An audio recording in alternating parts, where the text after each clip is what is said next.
America की तरफ से भारत पर लगाए गए टैरिफ या आप उसे दादागिरी वाला टैरिफ भी कह सकते हैं, उसको लेकर भारत में खूब ज़्यादा हलचल है। हालांकि भारत में जो राजनीति होती है उसमें जाति की बात जमकर होती है, पक्ष और विपक्ष इसको लेकर खूब आमने सामने रहते हैं और कहीं ना कहीं जो चुनाव हैं उसमें जाति का एक बड़ा रोल दिखाई देता है। बिहार में चुनाव है, वहाँ भी ज़रूर आपको नज़र आती होंगी सारी चीज़ें, आपको खबरों के माध्यम से भी सुनाई देती होंगी। लेकिन अब इस टैरिफ वाले एंगल में भी जाति की बात घुसा दी गई है। न सिर्फ भारत में इसकी चर्चा हो रही है बल्कि अमेरिका से इस बात को कहा जा रहा है। पीटर नवारो हैं, कई बार आपने इन महाशय का नाम भी सुना होगा। भारत पर ऊल जलूल बातें करना, जहर उगलना इनका एकमात्र काम है और उसके अलावा ये राष्ट्रपति ट्रंप के सलाहकार भी हैं। अब उन्होंने ब्राह्मणों को इस पूरे मामले में घसीटने का काम किया है। क्या पूरा मामला है इसको तो हम समझेंगे ही, लेकिन उनको भारत से अब तगड़ा जवाब भी मिल चुका है कि ब्राह्मणों को आपने इस मामले में कैसे घसीट लिया। क्या कुछ पूरा मामला है समझाने के लिए मेरे साथ सोनम मौजूद है। सोनम, ब्राह्मण कहां से बीच में आ गए ये टैरिफ वाले मामले में? अभी हम ब्राह्मणों की बात करें तो उनकी एंट्री अब टैरिफ मामले में होती हुई दिख रही है और इस पूरे मामले का अब जो है कांग्रेस नेता ने समर्थन किया है। लेकिन इसी बीच सबसे पहले हम अपने दर्शकों को बता दें कि जो इसका कांग्रेस ने समर्थन कर दिया है जो अमेरिका की तरफ से कहा गया। हाँ, ठीक है।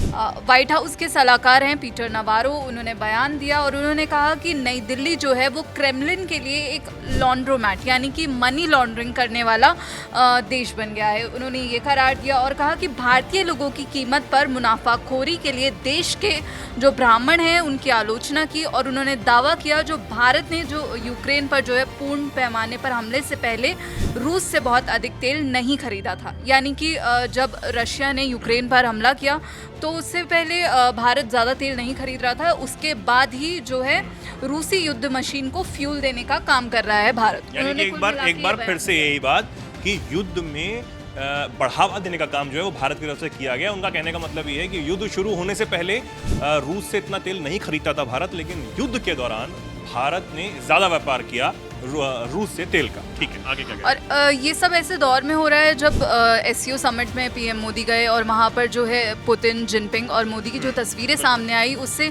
ये बिल्कुल साफ हो गया कि इन तीनों की जो केमिस्ट्री है, जो डिप्लोमेसी है, उससे एक तरह से अमेरिका के राष्ट्रपति डोनाल्ड ट्रंप को संदेश चला गया कि भारत जो लगातार कह रहा है कि वो किसी के सामने झुकेगा नहीं, तो उसने साफ कर दिया है कि भारत का कद अभी भी वहीं का वहीं बना हुआ है। और इसके आगे नवारो कहते हैं कि प्रधानमंत्री मोदी एक महान नेता हैं, मुझे समझ नहीं आता कि वो व्लादिमीर पुतिन और शी जिनपिंग के साथ क्यों जा रहे हैं जबकि वो दुनिया के सबसे बड़े लोकतंत्र हैं। उन्होंने कहा मैं भारतीय लोगों से बस यही कहना चाहूँगा कि आपको ये समझना चाहिए कि अब असल में आखिर हो क्या रहा है।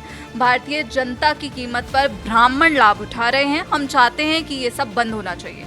और अब उन्हीं ने जो ये बयान दिया ब्राह्मणों पर, उसको लेकर अब केंद्रीय पेट्रोलियम मंत्री हैं हरदीप सिंह पुरी, उनका रिएक्शन सामने आया है। उन्होंने द हिंदू में अपने कॉलम में लिखा है कि जो भारत द्वारा है वो सभी अंतर्राष्ट्रीय मानदंडों का पालन करने से $200 प्रति बैरल के विनाशकारी झटके को रोका जा सका है।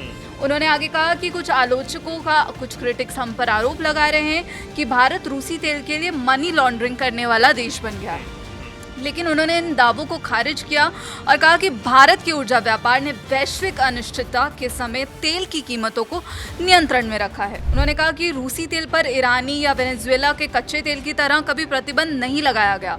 ये G7 यूरोपीय संघ की मूल्य सीमा प्रणाली के अंतर्गत है, जिसे जानबूझकर राजस्व को सीमित रखते हुए तेल का प्रवाह बनाए रखने के लिए डिजाइन किया गया है। अब आगे वो कहते हैं कि भारत में तेल का हर जो लेन देन है वो लीगल शिपिंग, इंश्योरेंस और कॉम्प्लायंट ट्रेडर्स यानी कि अनुपालन करने वाले व्यापारियों और जो ऑडिट के चैनल्स हैं उनके थ्रू ही होता है और ये पूरी तरह से इसका जो भी रूल्स हैं वो फॉलो होते हैं और भारत ने कोई भी नियम नहीं तोड़े हैं। भारत ने बाजारों को स्थिर किया है और वैश्विक कीमतों को बढ़ाने से रोका है।